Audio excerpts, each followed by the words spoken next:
called to order. Senator Panfilo Lacson will lead us in prayer. It's a plane.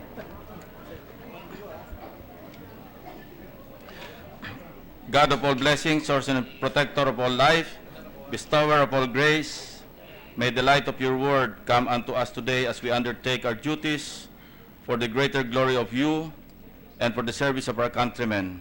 As we stand in your holy presence, we praise you, Almighty Father, for your infinite majesty, divine grace, and boundless goodness. Help us, our Lord, in the name of Jesus, your only Son, to walk in your ways and righteousness and to embrace the positivity of your grace. Amen. Amen. Secretary, please call the roll. Roll call of members, the Honorable Senators Angara, Aquino, Binay, Cayetano, De Lima, Drilon, Ejercito, Escudero, Gatchalian, Gordon, Honasan, Ontiveros, Lacson, Ligarda, Pacquiao, Pangilinan, Po, Recto, Soto, Trillanes, Villanueva, Villar, Subiri, Senate President Pimentel.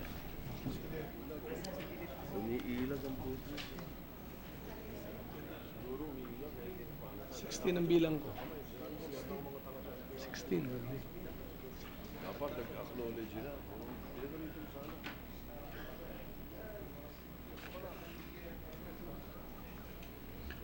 With 16 senators present, the chair declares the presence of a quorum.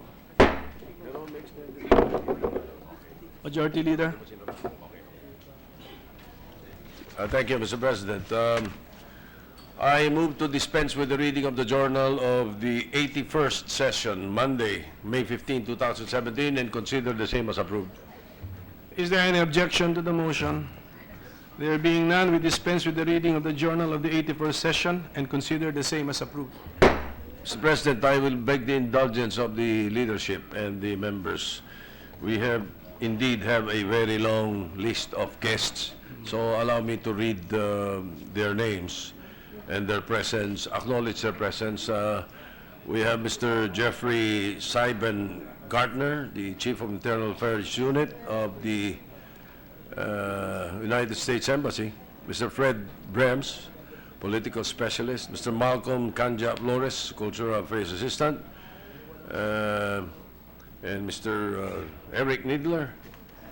We also have the visitors of Senator Mixubiri from the municipality of Datu Odin Sinswat, Maguindanao, the Honorable Datu Muhammad Yasser Sinswat, Executive Assistant by Ivy Rose Sinswat, SB Secretary Abdurrahman Amil, Marshal Ambulotdo, and Datu Tong Pingguaman.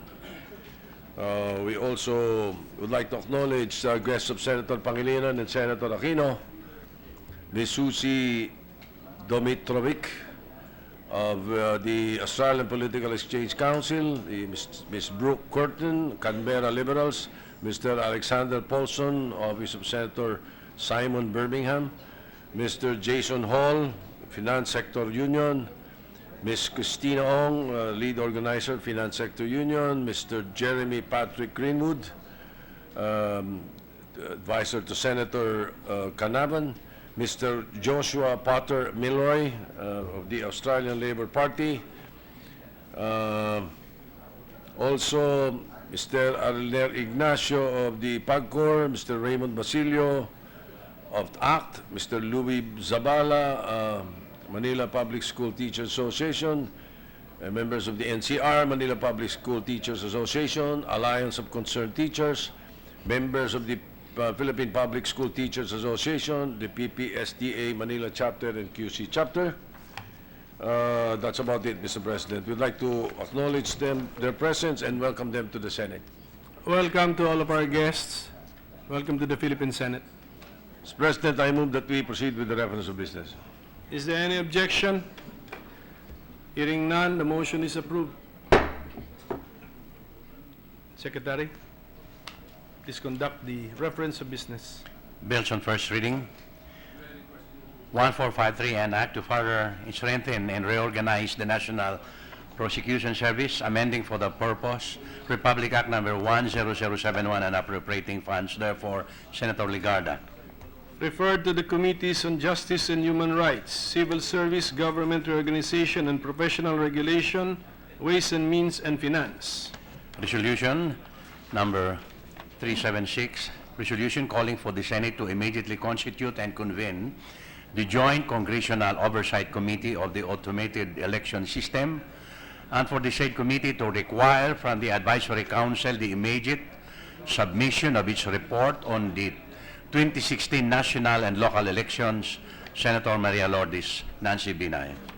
To the Committee on Electoral Reforms and People's Participation.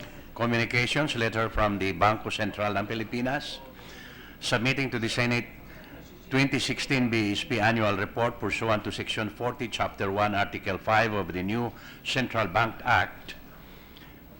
To the Committee on Banks, Financial Institutions and Currencies. Letters from the Bangko Sentral ng Pilipinas, transmitting to the Senate copies of the following certified and authenticated BSP issuances in compliance with Section 15A of Republic Act Number 7653, circular letter numbers CL-2017-014, 015, 016, 017, 018, 019, 020, 021, 022, 023, 024, 025, 026, 027, 028, 029, 030, 031, and 032, dated 1, 3, 8, 9, 16, 21, 24, and 30, March 7, 12, 20, 21, and 25 April 2017, and 4 May 2017, memorandum numbers M-2017, 008, 009, 010, 011, 012, 013, 014, 015, dated 27 February 2017, 10, 15, and 31 March 2017, and 11 and 21 April 2017, and circular number 949, 950, 951, 952, 953, 954, 955, 956, 957, 958, 959, and 960, dated 15, 20, 22, 25, 27, and 30 March 2017, 11, 17, and 25 April 2017, and 4 May 2017.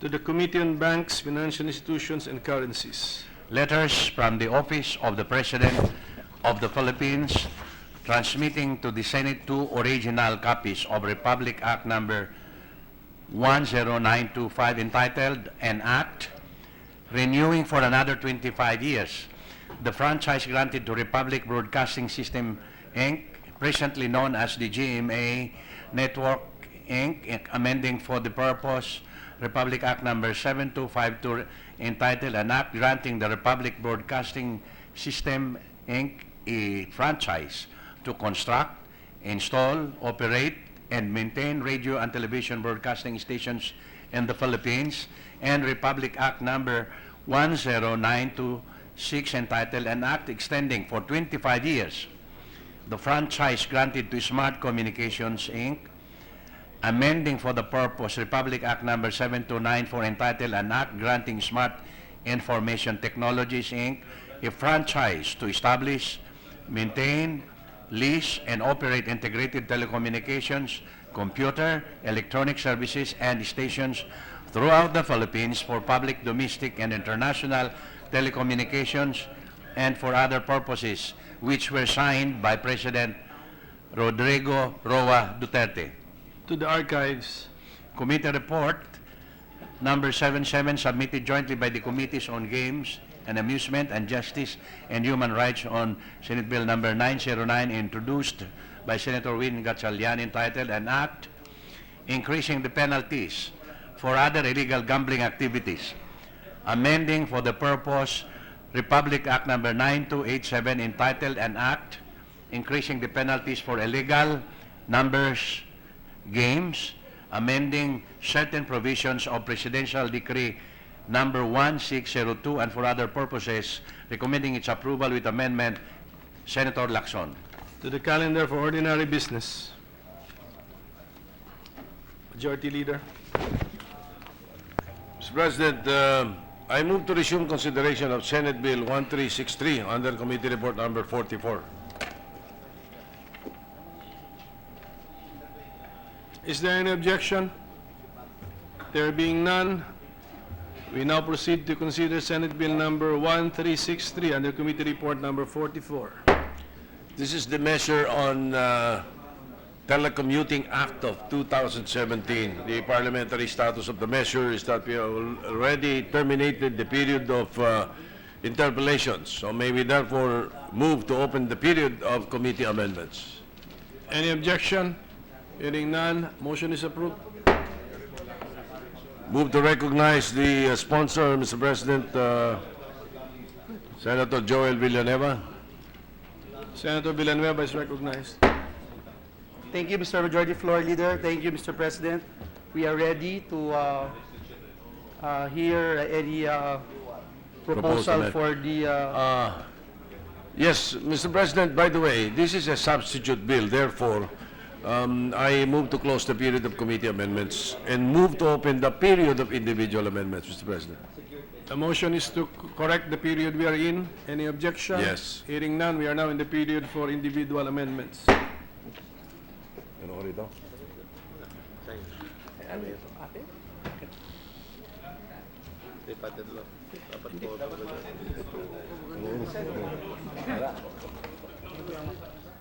There are no members who have signified any intentions to propose individual amendments, Mr. President. I therefore move to close the period of individual amendments.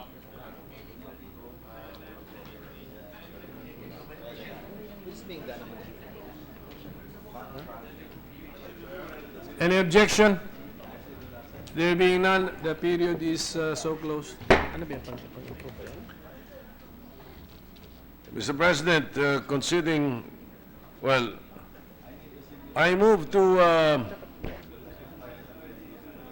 approve the Committee Report Number 44 on Senate Bill 1363 on second reading, Mr. President. Any objection? There being none, Senate Bill number 1363 under Committee Report number 44 is approved on second reading. Thank you, Mr. President. I move to suspend consideration of Senate Bill 1363. Any objection? There being none, motion is approved.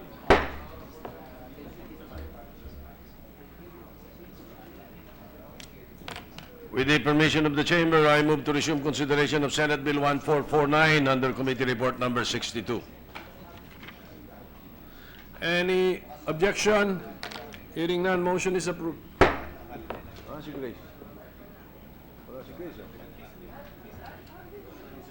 Mr. President, I move to suspend the session for a few minutes.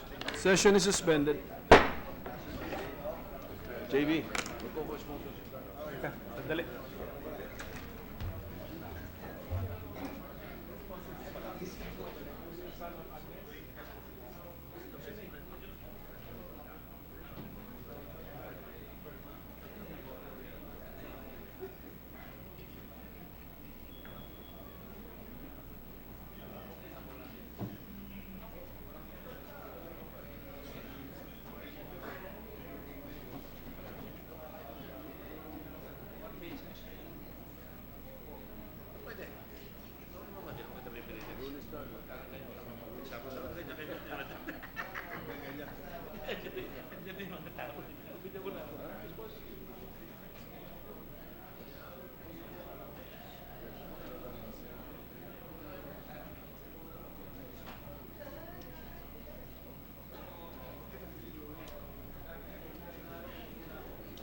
Ready to resume, Mr. President.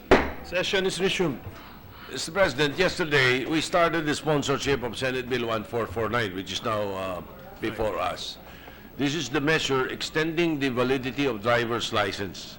However, one of our colleagues likewise made a reservation to deliver a co-sponsorship speech today. So may we therefore recognize Senator J.B. Ejercito for his co-sponsorship speech. Then afterwards, we will ask Senator Grace Poe if we are open for interpellations already. So in the meantime, Senator J.B. Ejercito, Mr. President. Senator Ejercito is recognized.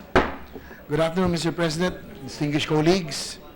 This afternoon, it is my privilege to co-sponsor a bill that seeks to amend Section 23 of Republic Act Number 4136 as amended by Batas Pambansa Bilang 398 and Executive Order Number 1011.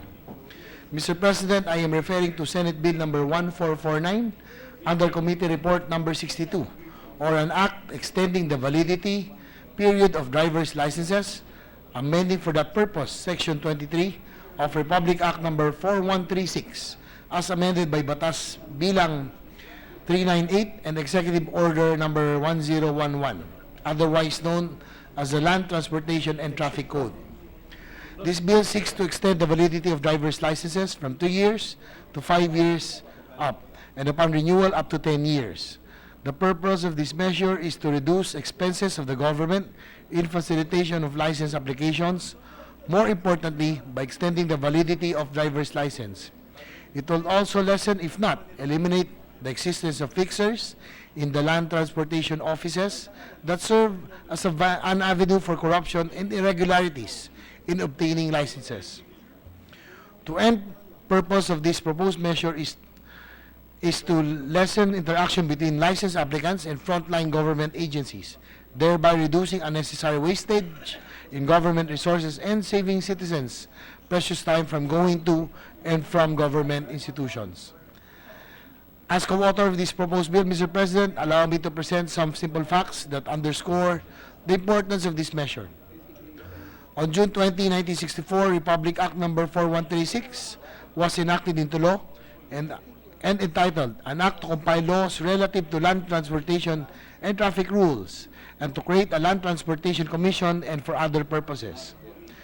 This law also includes the provision for the mandatory application of licenses to operate motor vehicles, among others.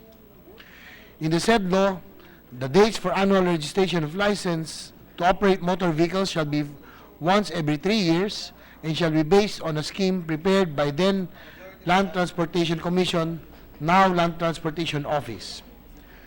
With the growth of population in the country, which is now around 108 million, as compared to 29.6 million in 1964, the demand and applications for driver's licenses exponentially increased, requiring for the release of 5.8 million license cards annually.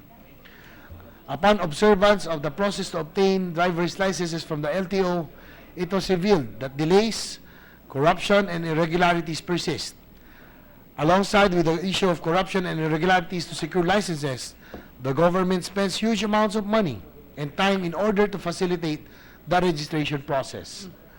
This proposed measure will pave the way for a new system that will distribute the facilitation of driver's license application and renewal over a longer period in order to lessen citizen interaction with the LTO. It would also give the agency ample time to come up with a more comprehensive examination and proficiency test for applicants. Before I end, I'd like to commend Chairperson of the Committee on Public Services, Senator Grace Poe, and Senate President Pro Tempore Senator Recto for introducing provisions for LTO to carry out a system for online application process for the renewal of licenses and for imposing that fees for driver's license shall not cost more than the government's procurement expense. Mr. President, with the current administration's policy toward premium public service, it is considered that the validity extension of the Philippine driver's license is one of the major steps in launching reform in our government services. Having said that, Mr. President, dear colleagues, it is high time that we pass the proposed measure. Thank you very much. Thank you, Senator J.B. Ejercito. Majority Leader. Thank you, Mr. President. I move to suspend consideration of Senate Bill 1449 under Committee Report Number 62. Is there any objection? Motion is approved.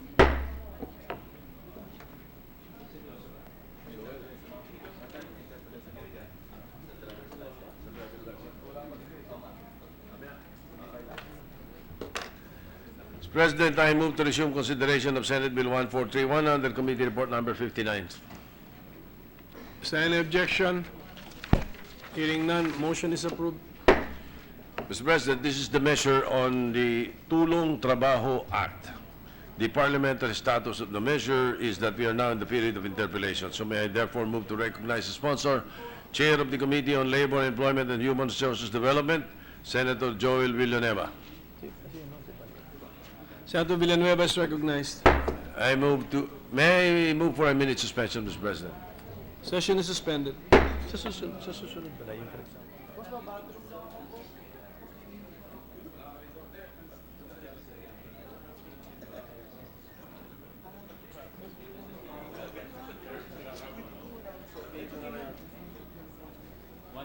Sabihin ko na.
Mr. President, we're ready to resume.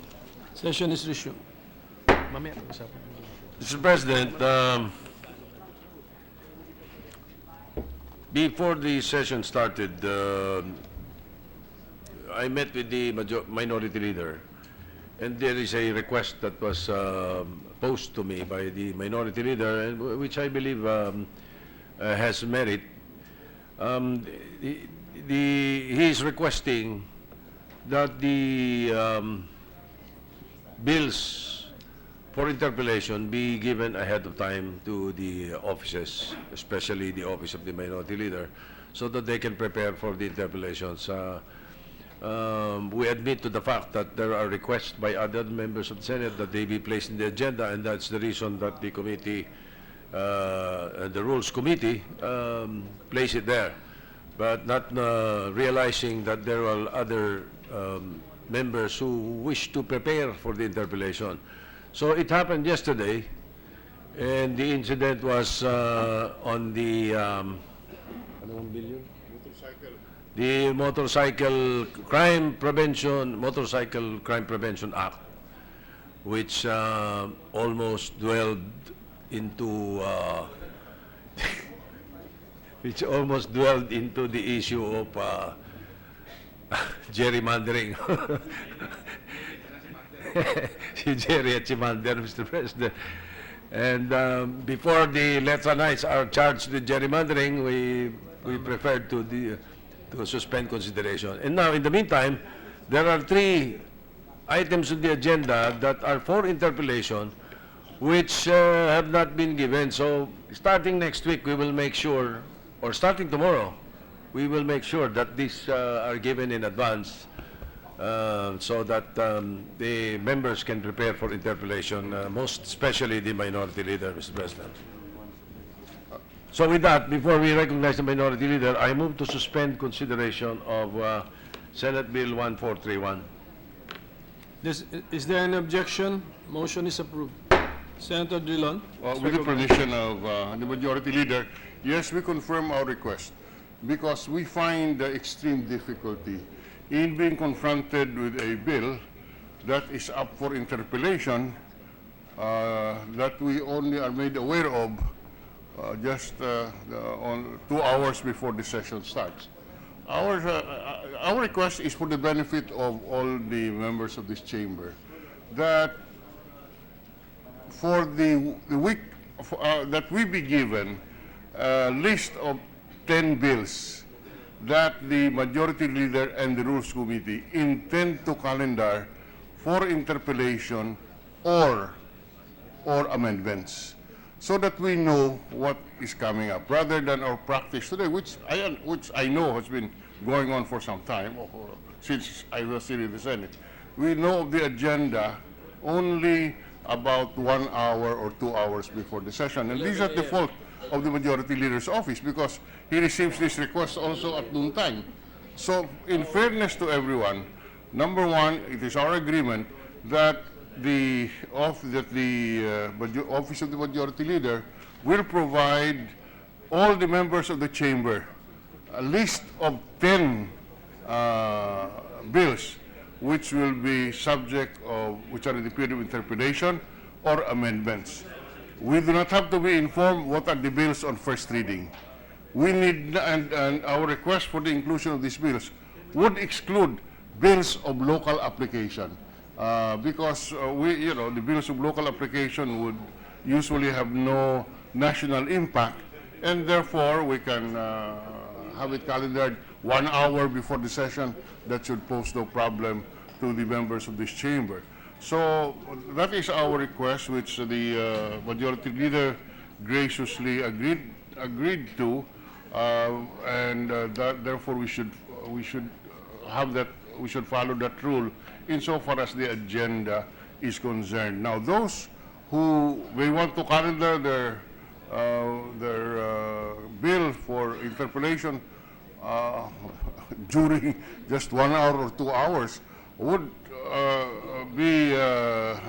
have to understand that certain members of the chamber may object to such immediate inclusion because they are not prepared to interpolate or propose amendments to that bill. So that is all, Mr. President.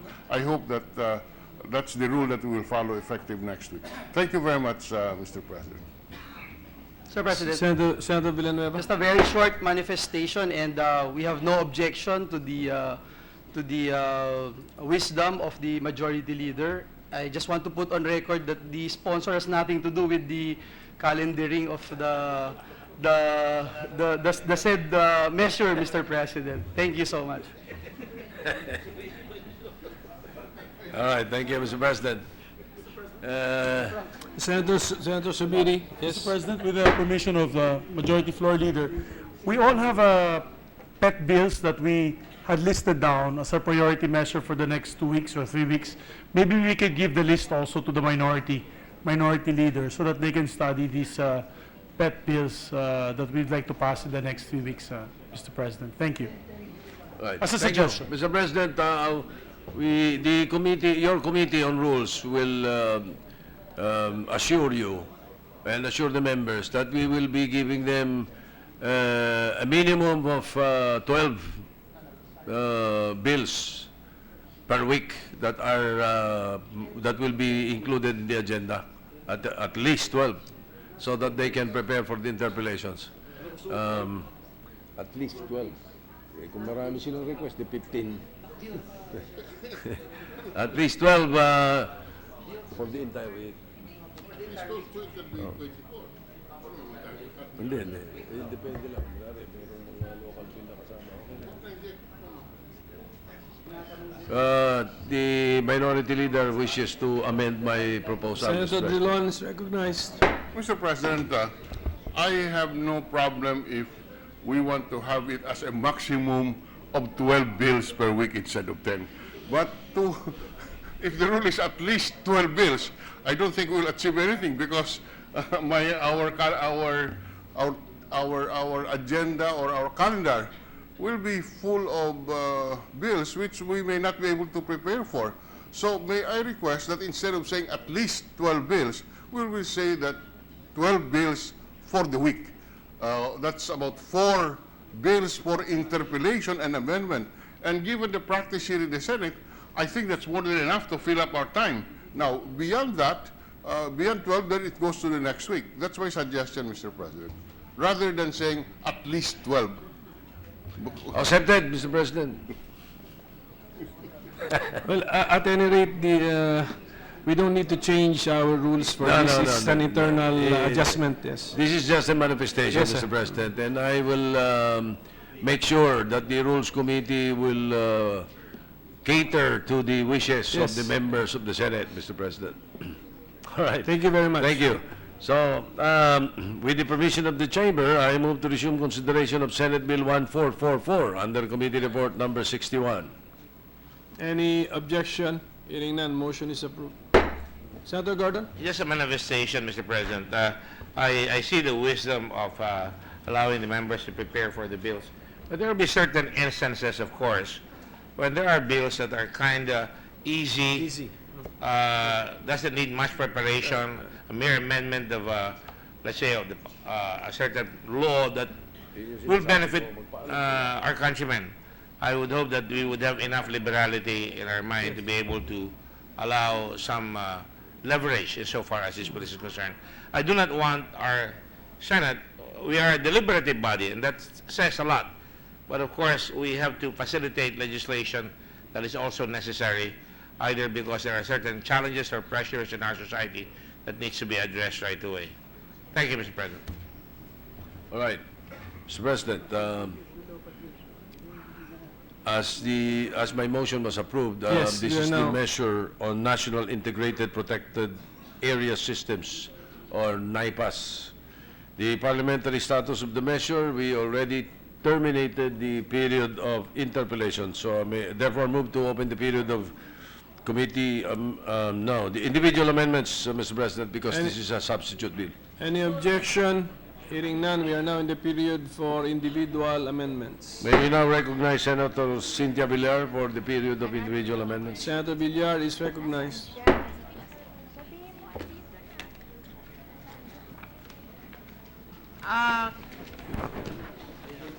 Can we request for some minute of suspension? Yes. So that we can prepare? Okay. Move to suspend this session, Mr. President. Session is suspended.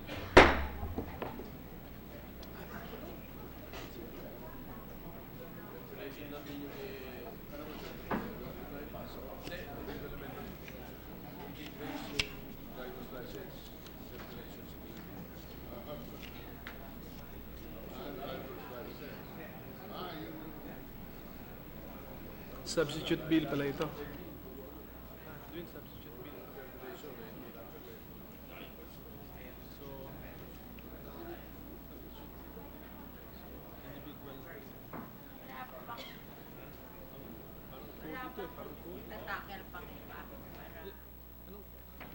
Ba't may attachment?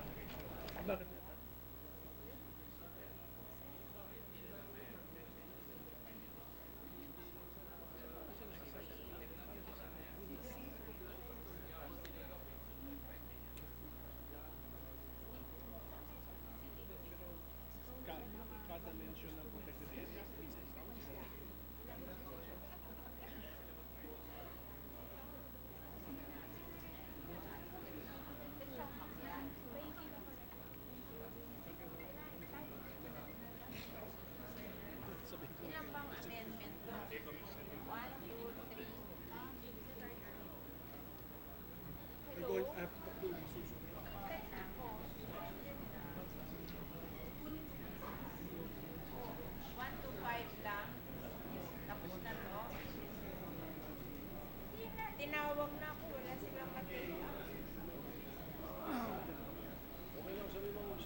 siya sa law?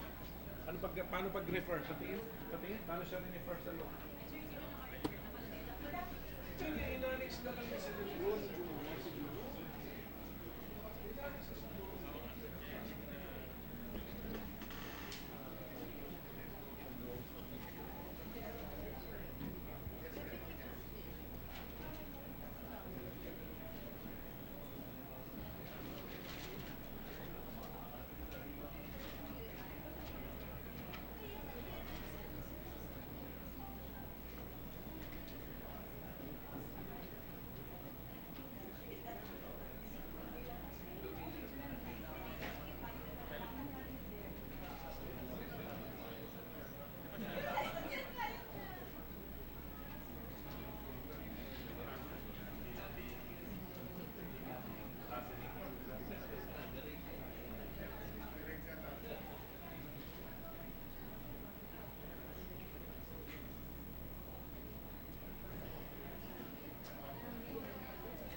We're ready to resume, Mr. President. Session is resumed.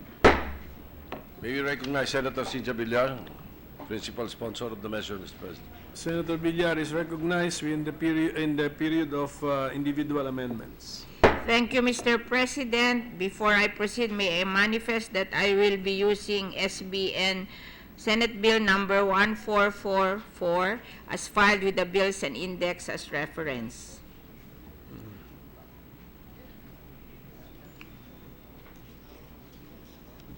Okay. Mr. President, on page 18, line 2, the committee proposes the deletion of the whole line 2 as this needs to be transferred to another row, then 48 period Northern Negros Natural Park 70,826.16. So move, Mr. President. To delete? What is the motion, ma'am? On page 18, line 2, Yes. the committee proposes the deletion Deletion, yes. of the whole line 2 Yes, okay. and then transferred to another row, and then 48 period Northern Negros Natural Park 70,826.16. So move, Mr. President. What is the transfer to another row, Line 2. Madam Sponsor? Yes, I see line 2. It is, Ito, line 2. the entry in line 2 reads as follows: 48 Northern Negros Natural Park, 70,826.16. Okay. To be deleted? Mr. President, just the deletion. Okay. The motion is to delete the said, The whole line 2. yes, the said entry found in line 2 of page page 18. 18. Any Yes. objection?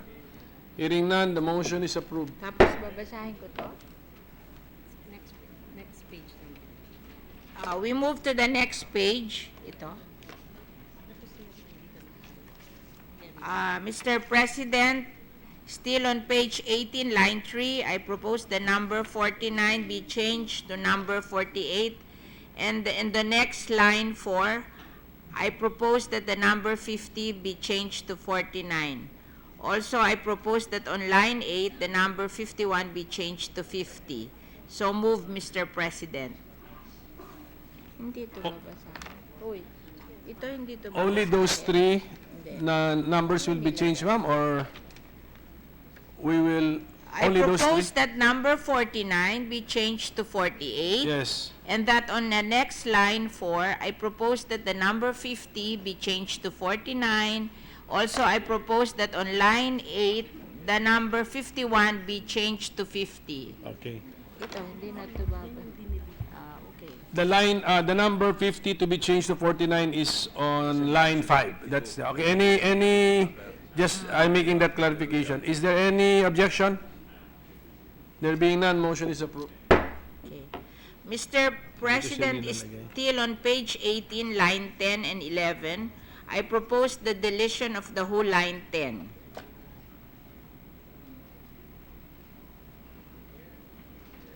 Ten and 11. 10 only, ma'am, or 10 and 11? Lines 10 and 11. 10 and 11, yes. I propose the deletion of the whole line 10. And 11? 11. Yes. Any objection? Hearing none, approved. Mr. President, still on page 18, line 12 to 21, I propose that the enumeration on this line stated as 53 to 60 be renumbered into 50 to 58. So move, Mr. President. 51. 50 on the lines. We have already, 53 to 60 be renumbered into 50 to 58. So move, Mr. President. we will, Page 18, lines 12 to 21. we will have the two number 50s, Madam Sponsor. So, maybe it is 51. It's, nasaan? Lines 53 to 60.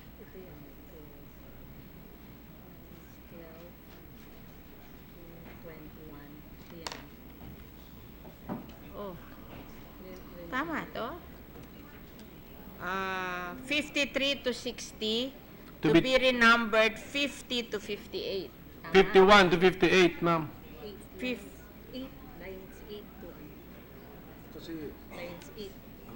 Renumbered mo to be changed to 50. So 51 To 58. 51 to 58. Yes, ma'am. Okay. Any objection? Hearing none, approved. Hindi pa marunong. Trabaho niyo to. Okay, Mr. President, still on page 18, line 22, we propose that insertion of the words ano? NIR, Negros Island Region. Parenthesis. NIR, then parenthesis, open parenthesis, Negros Island Region, close parenthesis. Any objection? Hearing none, approved. And on the succeeding lines, we propose the insertion of the following lines. Number 59, Northern Negros Natural Park, 70,826 square meter, .16. And number 60, Apo Island Protected Landscape, 691.40. Rather, Apo Island Protected Landscape and Seascape, 691 hectares, .40. So move, Mr. President. We made a mistake that we included the Negros Island region to Region 6, so we're changing Yes. that to Negros Island region. So any objection to the proposed amendment which introduces two enumeration under the new heading of NIR? Yes. Okay. Any objection? Hearing none, approved. Okay, Mr. President, on page 30, line 18, we propose the insertion of the words letter C. Ano page? 30? Page 30, line 18. We propose the insertion of the words letter C, a senator of the Republic or of the Philippines who is a duly registered resident of the city or province where the protected area is located, or his or her representative may exercise, provided that the senator may exercise the option to decline membership in the PAMBI. So move, Mr. President. It's a new sentence, ma'am, Yes. Yes. Okay. in paragraph C. Any objection? Senator Soto. May we hear the new line, Mr. President? Again? Again, please. Line C, rather, on page 30, line 18, we propose the insertion of the words letter C, a senator of the Republic of the Philippines who is a duly registered resident of the city or province where the protected area is located, or his or her representative, Representative. provided that the senator may exercise the option to decline membership in the PAMBI. Mr. President, Period. Period. No? And then what will happen provided or unless? Would you like to, is the word provided the proper word to use there? So we can make unless. Provided We can he- also say unless. Because, yes, unless he Din, declines. din. Instead of Din. provided he declines. Okay. Pwede ba natin yan? No? Unless he declines membership, Mr. President. We can accept that unless that the senator may exercise the option to declare. decline, yeah. Unless the senator declines the option, declines membership to the Yeah. in the PAMBI. Unless Oh, the senator declines membership in the PAMBI. Okay? and that new sentence is inserted before district, the word district? Before. Yes, yes, ma'am. Okay. Okay, that's very clear. Any objection to the proposed amendment as amended by Senator Soto? There being none, approved. On page 30, line 20, we propose that after the word representatives, the following words be inserted. unless the district representative declines membership in the PAMB. Any objection? Hearing none, approved. Okay. Mr. President, we propose that on pages 30 and 31, the letters enumeration of letters C to J be accordingly amended to become D to K. So move, Mr. President. D to K. C to J Yes. be accordingly amended to become D to K. To give way to that senator, insertion of the senator. Ah, okay. So anyway, I get so the clarification. The Because- earlier amendment referring to the senator is now paragraph C. Yes. Okay. So and for the rest of the paragraphs to be relettered. I To think, D is to it- K. From D to K. Okay. Okay. Any objection? Hearing none. Approved. Mr. President, on page 31, line 4, I propose the deletion of the words Department of because this is a surplus or a typographical error. So move, Mr. Yes. President. Any objection? Hearing none. Approved. Mr. President, on page 31, line 7, I propose the word 1 be amended to the word 3, and the numerical symbol 1 be amended to the numerical symbol 3, and that the letter S be added to the word representatives. Representative. So move, Mr. President. Referring to the NGO. Yes. Any objection? Hearing none. Approved. Mr. President, on page 32, line 2, we propose the insertion of comma and the letter F, and after the word N, we propose that the letter F be amended to G. So move, Mr. President. Again, ma'am. A comma B.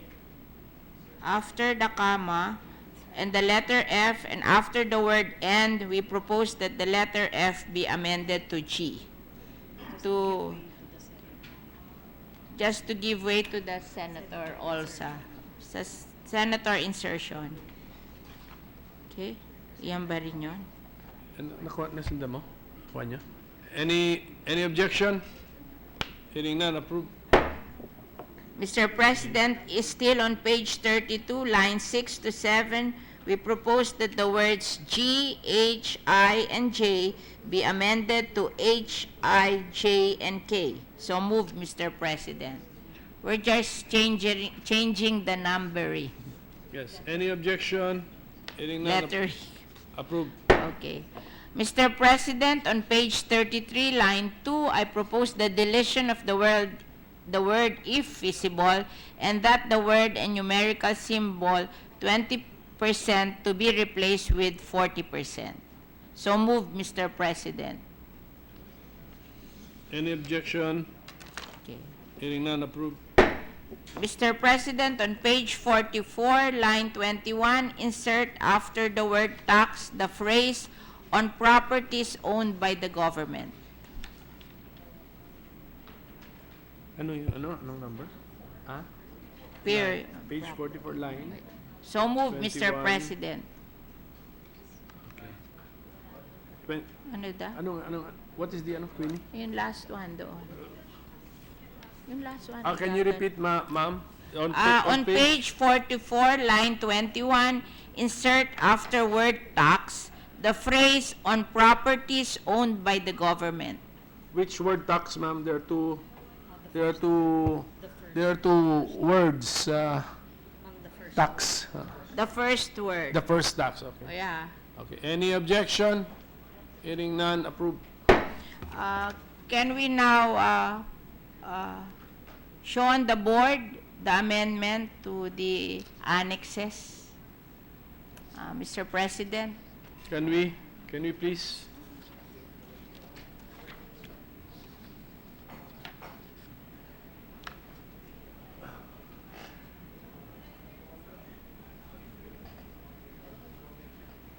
Ipaano mo? Can we have a minute suspension? Yeah, I'll just read it. Okay. Anong section involved doon para makita ko na? Ano ba? Section? 5? 5? 5? Sandali din. Ha? 21. Sige, Ayaw yata ito. Dito na. sige.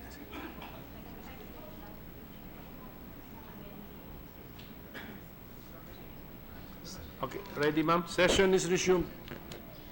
Mr. President, on page 21, line 14, after the word annex, insert a comma and the phrase, which is duly certified accurate on every page thereof by the Department of Environment and Natural Resources and the National Mapping Resource Information Authority, or NAMRIA.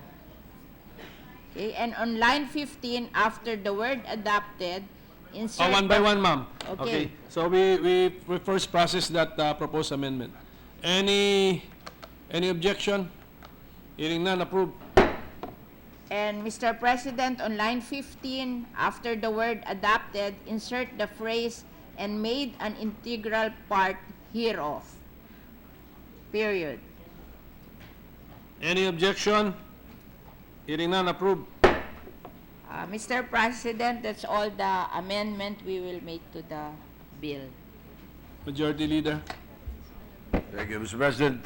May we recognize Senator Risa Ontiveros for her proposed individual amendments. For that, the amendment of Senator Villanueva. The motion is to recognize Senator Ontiveros. Any objection? Hearing none, Senator Ontiveros is recognized. Thank you, Mr. President. With the good sponsors' gracious inclusion of my proposed amendments on the gender quota on page 33 and on the NGO composition in the PAMB on page 31, for which I thank her very much. I have no further individual amendments, Mr. President. Thank you, Mr. President. Accommodate. Senator Villanueva is recognized. Thank you, Mr. President. Mr. President, I would like to propose the following amendment. If the distinguished sponsor would allow. On page 53, line 9, we'd like to propose the following amendment. After the words "from the protected area," we'd like to include the following phrase, Mr. President.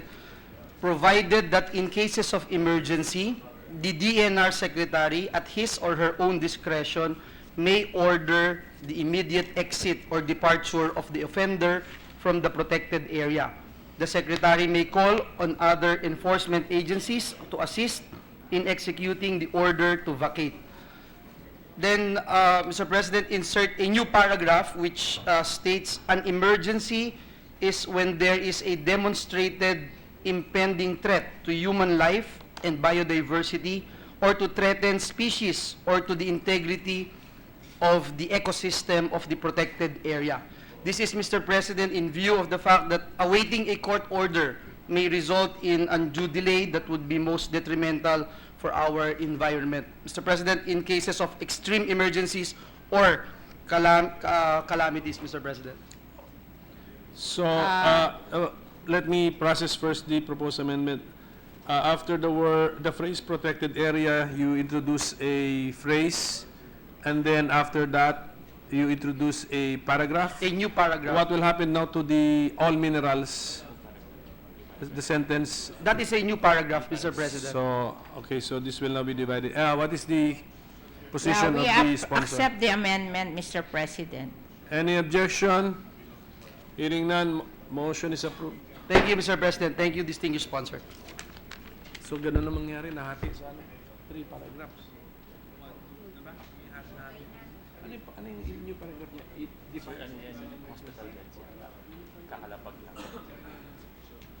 Majority Leader?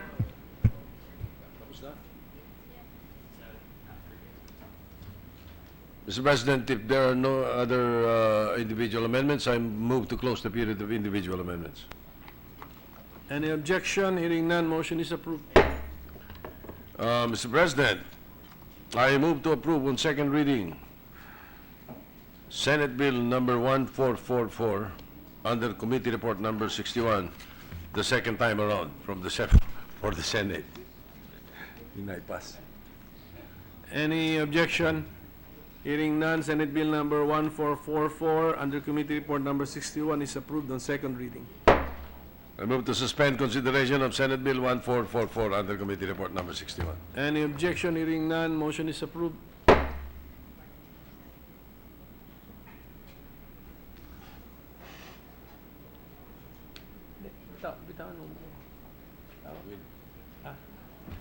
Mr. President, I move to transfer from the calendar for ordinary business to the calendar for special orders, PS Resolution 213 under Committee Report 78. Resolution. I'm sorry. I withdraw. I move that we proceed with the reference of business, additional reference of business. Any objection? Hearing none, motion is approved. Secretary, let us do the additional reference of business. Okay. Additional reference of business, Committee Report number 78, submitted jointly by the Committees on Economic Affairs and Trade, Commerce and Entrepreneurship, on Senate Resolution number 213, introduced by Senator Win Gatchalian, entitled A Resolution Directing the Appropriate Senate Committee to conduct an inquiry in aid of legislation to generate evidentiary data to establish the economic effects upon the consumer in particular and the national economy in general of the present model of operation and regulation of the telecommunications industry, to the end in view of recommending policy to strengthen key economic reforms that are consistent with the country's medium-term development plan and long-term vision and protective of the interests of consumers in a robust economy that is fostered by free competition and inclusive growth, recommending the adoption of this report and its recommendations. Senator Win Gatchalian. To the calendar for ordinary business. Second, additional reference of Business Committee Report number 79, prepared and submitted jointly by the Committees on Justice and Human Rights and Environment and Natural Resources on Senate Bill number 1454, with Senators Richard J. Gordon,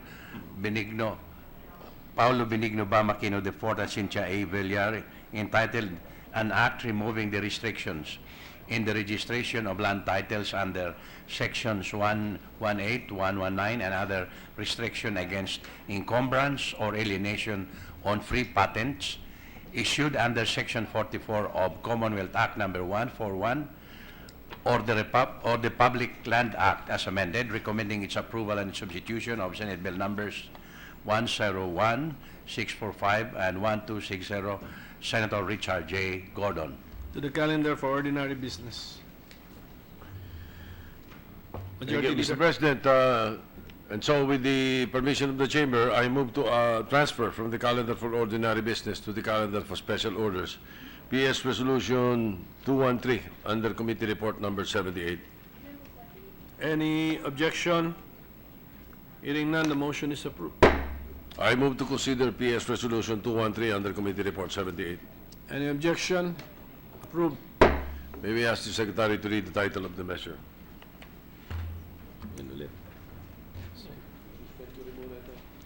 A resolution directing the appropriate Senate committee to conduct an inquiry in aid of legislation to generate evidentiary data to establish the economic effects upon the consumer in particular and the national economy in general of the present model of operation and regulation of the telecommunications industry, to the end in view of recommending policy to strengthen key economic reforms that are consistent with the country's medium-term development plan and long-term vision and protective of the interests of consumers in a robust economy that is fostered by free competition and inclusive growth, recommending the adoption of this report and its recommendations. Senator Win Gatchalian. Mr. President, to sponsor the report, may we ask that the Chairman of the Committee on Economic Affairs, Senator Win Gatchalian, be recognized. Our Chairman of the Committee on Economic Affairs, Senator Win Gatchalian, is recognized. Thank you, Mr. President. Magandang hapon po sa lahat.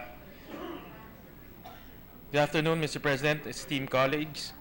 I have the honor to present Part 1 of this report containing a summary of the most significant findings that were called from 3 long and intense public hearings conducted by the Committee on Economic Affairs jointly with the Committee on Trade, Commerce, and Entrepreneurship. On proposed Senate Resolution 213, which I filed on October 25, 2016. This resolution directed the appropriate Senate committee to conduct an inquiry in aid of legislation to generate evidentiary data to establish the economic effects upon the consumer as well as national economy of the present model of operation and regulation of the telecoms industry.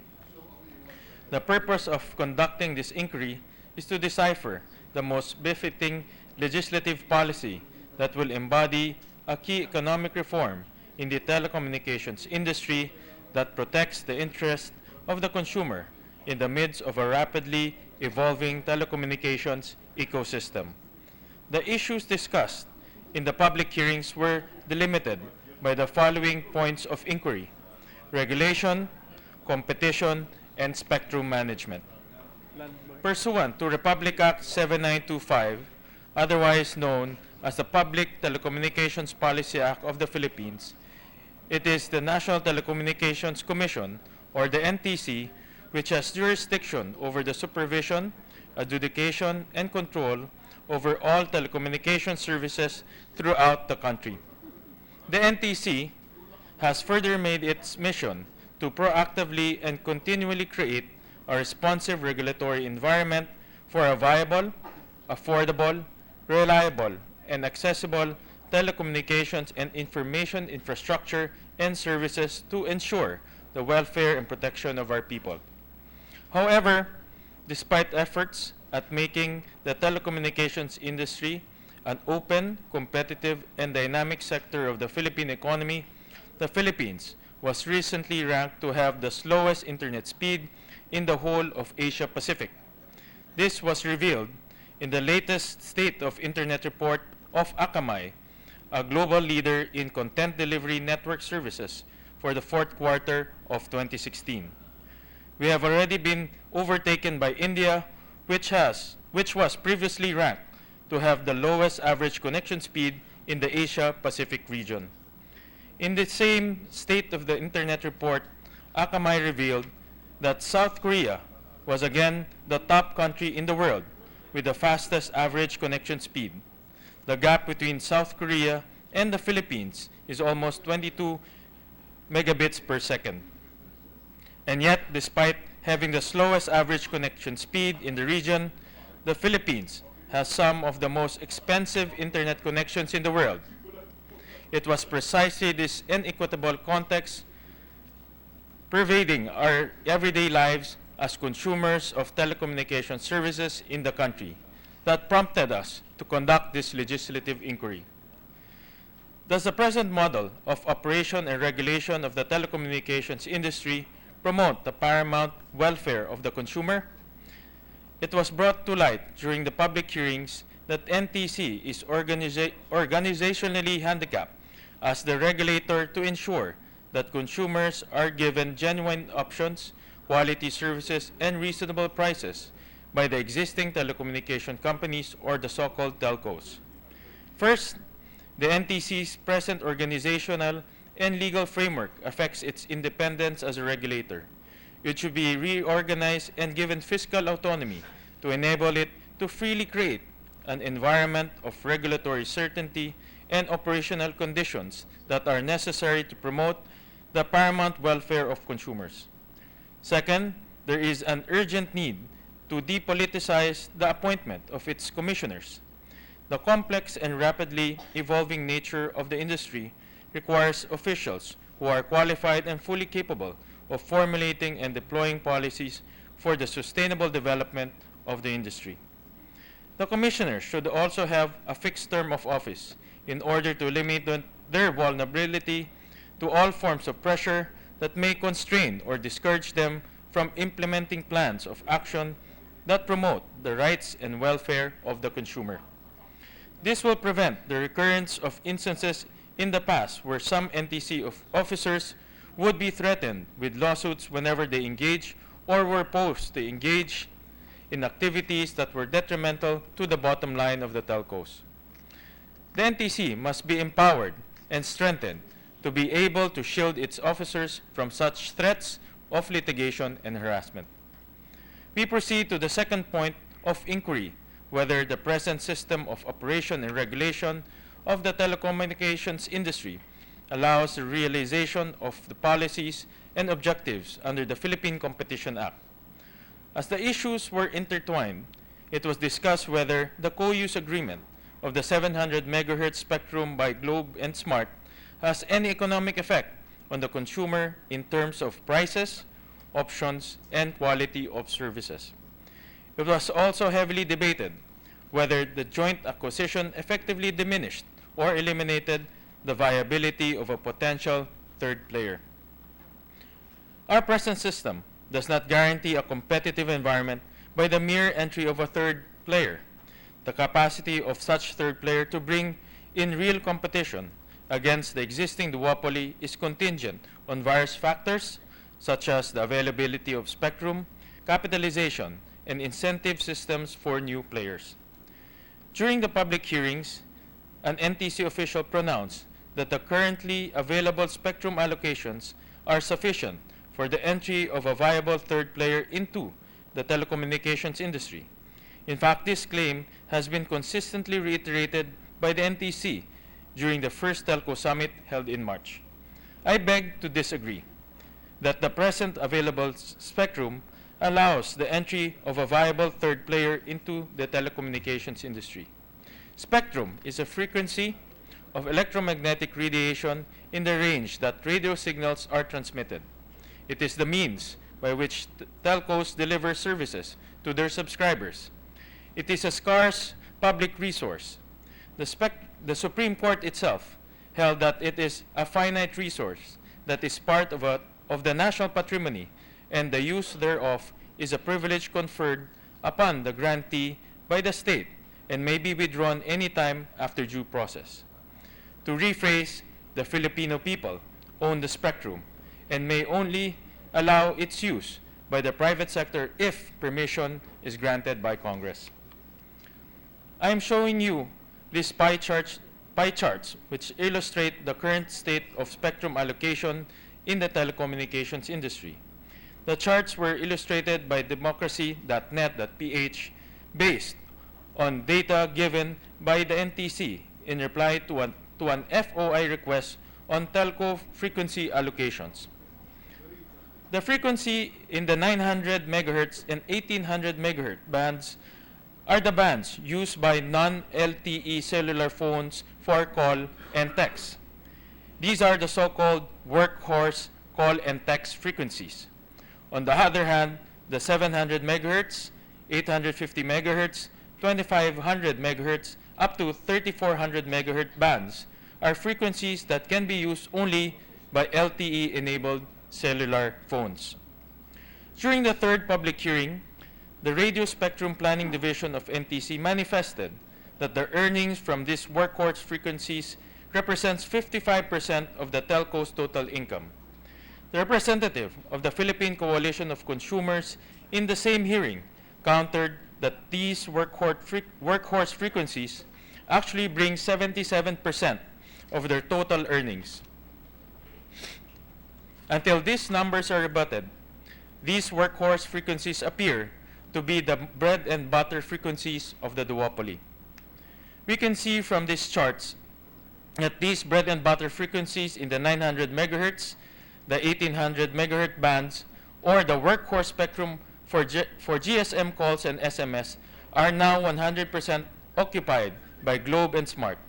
Nothing or 0% of these workhorse bands is available for any new potential viable player in the industry. Simply put, there is not enough spectrum for a third player to enter and compete viably. The monopolization of workhorse frequencies by Globe and Smart makes it impossible for a third player to viably compete against them. Given prevailing conditions, the hypothetical third player will be limited to data-driven services and will not be able to provide services for calls and texts at par with the array of services offered by the duopoly. To be sure, the controversial co-use agreement of the 700 MHz spectrum by Globe and Smart has resulted in a spectrum split between the duopoly, further crowding out other viable players in the telecommunications industry. This brings us to another issue discussed in the public hearings. Does our present system of spectrum allocation provide the most efficient method of assignment for purposes of allowing the entry of new competitors in the telecoms industry? Republic Act number 3846, otherwise known as the Radio Control Law of the Philippines, was enacted in 1931, and it empowers the NTC to control the allocation of spectrum. There are two basic principles for spectrum allocation and assignment that the NTC must follow under RA 7925. One, allocation should be given to the best qualified applicant. Two, when demand for spectrum frequencies exceed availability, an open tender bidding process shall be used. We have uncovered, however, during the public hearings that in 1999, instead of conducting a spectrum auction, the NTC merely assigned spectrum frequencies in the 1800 MHz workhorse band to Globe and Smart. The NTC reasoned that conducting a rigorous auction at that time would have delayed the rollout of telecommunications infrastructure by the two telcos and prevented them from responding adequately to the then growing demand for their services due to the emerging popularity of SMS. 13 years later, or on May 27, 2016, the NTC again approved a co-use agreement executed between Globe and Smart on the 700 MHz frequencies, which were previously owned by Vega Telecom, a subsidiary of San Miguel Corporation. The May 27 approval was stamped by the NTC only 3 days after the receipt of the May 24 joint letter request of Globe and Smart for the co-use of the frequencies. The NTC approved the co-use, believing that it would substantially improve the services of Globe and Smart by expanding the functionality of their existing network of cell sites and allowing existing cell sites to decongest in use frequencies in order to deliver improved services to consumers. It has been a year since the approval of the co-use agreement, and these improved services have not been felt by us consumers. Such failure of the NTC in the past to properly govern our publicly owned spectrum has resulted in the private trading of frequencies. Private corporations have treated spectrum allocations as their property, resulting in relatively easy and effective spectrum trading via corporate mergers and acquisitions, as in the recent case of the joint acquisition of the 700 MHz frequencies. The damage caused by such spectrum trading to the industry is immense. When the NTC approved the co-use agreement, it did not only limit the available spectrum that may be allocated to a potential third player, it severely restricted such third player's ability to expand since its limited spectrum allocation will now require more capital investment as more cell sites are needed to create the same capacity as the existing duopoly.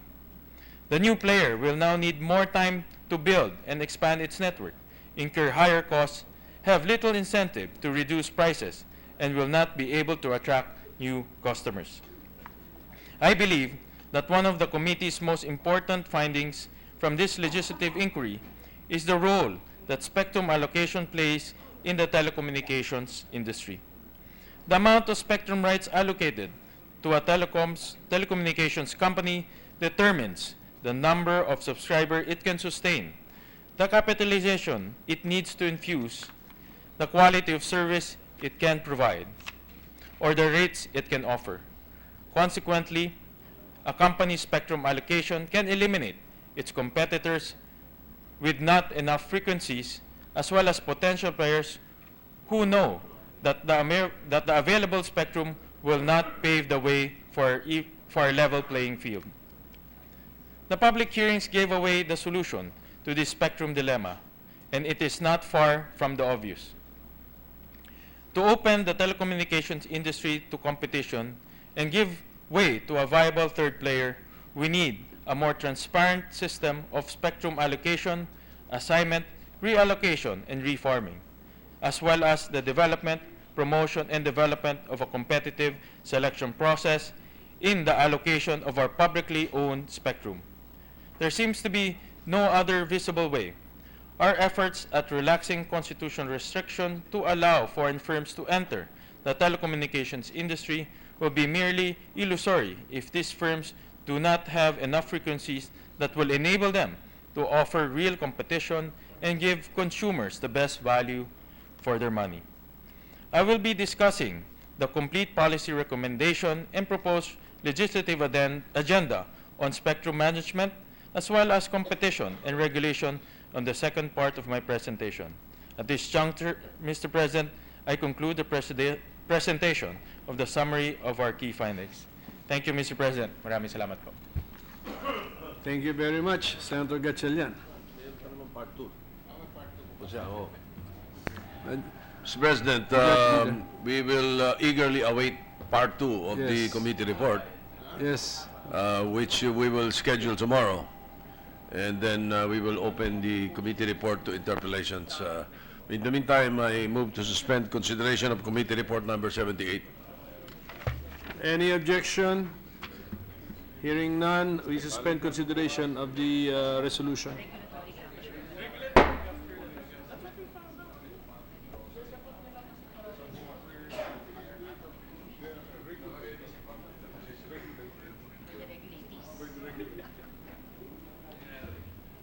Mr. President, with the permission of the body, I move to transfer from the calendar for ordinary business to the calendar for special orders Senate Bill 1454 under committee report number 79.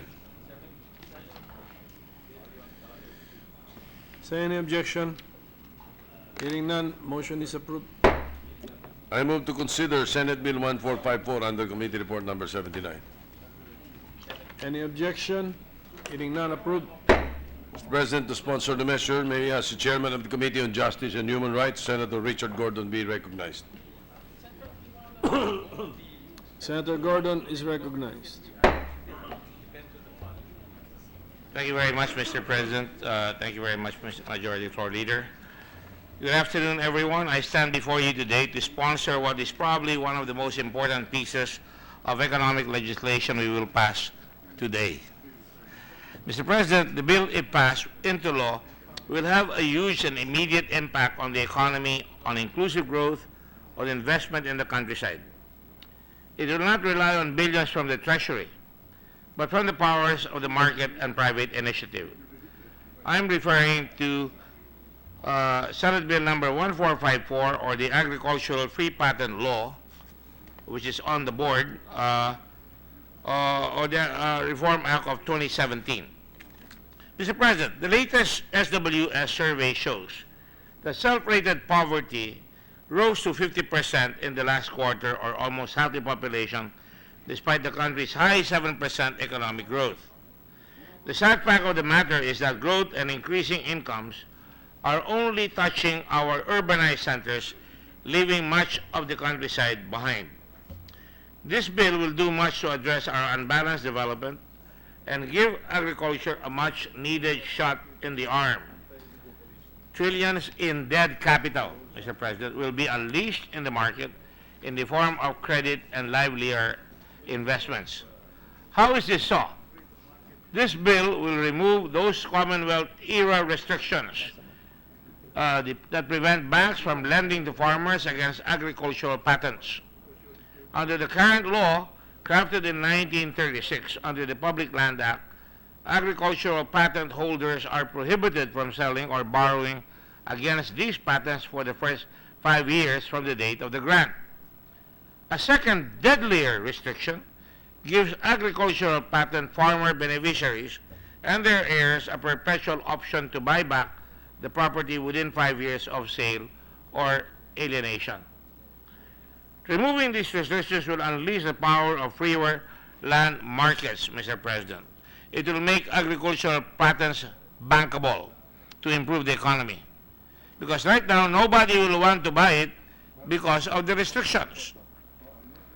Thus, there will be a huge impact in our economy with the passage of this bill, Mr. President. As I said, one is that credit will now flow more freely to farmers with agricultural land patents. Thank you. Currently, because of these restrictions, banks and rural banks in particular do not wish to lend agricultural patents because they have to hold on within the 5-year option of buyback by the borrower if foreclosed. Eh, sino nga ba naman ho ang bibili ng lupa at pag-i-invest kung merong buyback provision yung nagbenta within the 5-year period? It's one of the reasons why banks are having difficulty meeting the requirements of the Agri-Agra Reform Credit Act of 2009, Republic Act number 10,000, which mandates that a certain percentage of banks' portfolios be directed to rural lending. The other mechanism by which growth will happen in agriculture is that by removing these restrictions from farmlands will go to the highest and best use. Currently, productive farmers do not wish to buy farmlands covered by agricultural patents to improve them and make them more productive if the seller has the option to buy back the farm after the buyer has made it more productive. The result is that we have stagnant land markets where farmlands lay fallow for want of improvement. I'm not resorting to hyperbole if I say that this bill will have a tremendous and immediate impact on economic growth in the countryside. There are about 2.5 million to 3 million of these agricultural patents with these restrictions, or nearly a quarter of total titles, numbering 12 million. These represent nearly $1 trillion in dead or idle capital, if calculated by market value. These cannot be mortgaged or sold except in the informal markets where their value remains depressed. Ini-exploit ang farmer ng mga nakakabili at napakababa ng binibigyan na presyo. If we remove these Commonwealth-era restrictions, a tremendous amount of capital can be unleashed. The value of these properties, whether for borrowing or sale, will immediately rise. Such a boon to our farmers, therefore, will happen. The impact will be immediate and immense. These conclusions are not without economic and scientific basis. Most of the prominent agricultural economists support this bill.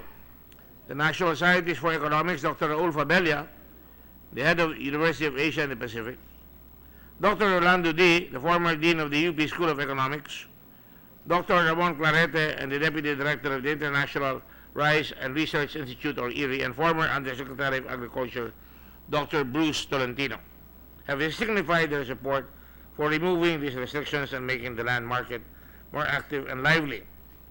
The government will benefit from removing these restrictions too, from the increase in lending activities and documentary taxes and other taxes related to credit growth, and from the increase in land transactions and related taxes.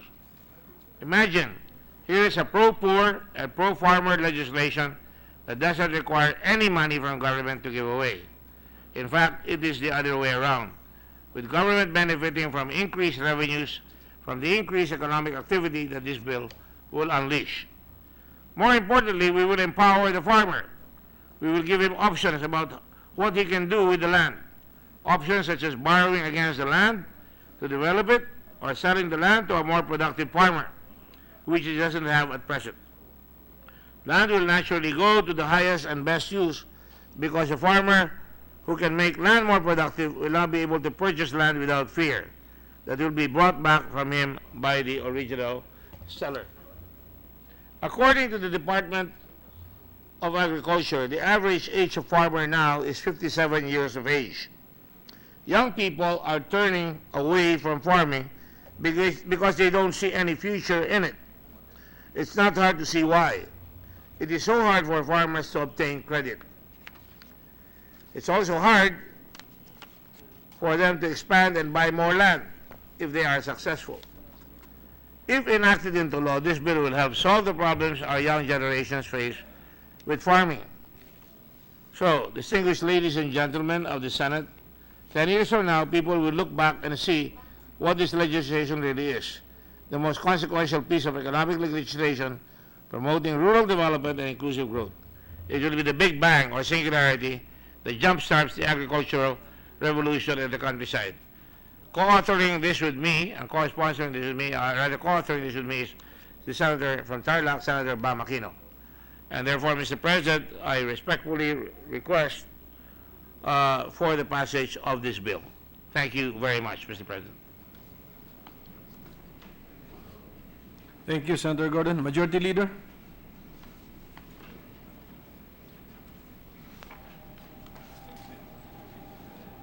Thank you, Mr. President. To allow the members to study the proposed measure, I move to suspend consideration of Senate Bill 1454 under Committee Report Number 79. Is there any objection? Hearing none, motion is approved. Mr. President, just one housekeeping scenario. As per request of Senator Grace Poe, the Chair of the Committee on Public Services, and after conferring with the Chair of the Committee on Banks, Senator Chis Escudero, and with the consent of the body, I move that we switch the primary and secondary referrals of PS Resolution 367 from the Committee on Banks to the Committee on Public Services, and the former committee shall then be the secondary referral. I so move, Mr. President. Is there any objection concerning proposed Senate Resolution 367? Majority Leader? Yes, Mr. President.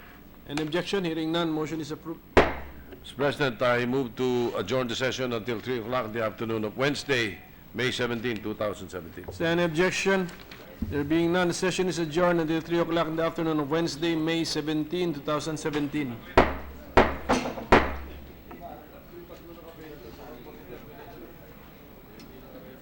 Dapat, tuloy mo na yung akin. Tapos